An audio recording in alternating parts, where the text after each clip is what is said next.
How to get $100 Shein promo code. Let's get started. Launch your preferred browser. At the top, you will see the search box. Over there, type in Shein promo code and search for it. With that, different website links will appear. All these websites will provide you working promo code for Shein. So go ahead and open any of these. For instance, I'm gonna open this one, Time Magazine. After you open it, you're gonna find great deals and offers. You can scroll and check. $35 coupon, 40% offer, 30% offer, and many more. You can just scroll down and check. If you're interested in any of the coupon and want to use it, all you have to do is click on the option of show coupon. Make sure you check the expiration date of the coupon code, whether it is valid or not. If it is valid, you can copy it. Now you can head towards the website of Shein, make your purchase, and while you check out, apply this code and get the discount. If you want to redeem this code right away, click on this option of view discount at Shein.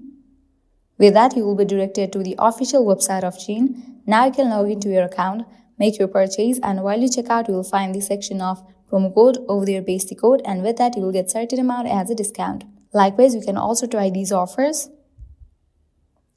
Also, make sure you check out these websites, as these websites will also provide you working promo code for Shein. Well, that's a wrap for this video. This is how you can get up to $100 Shein promo code. At the end, if you guys find this video helpful, don't forget to like, share, and subscribe to our channel. Thank you.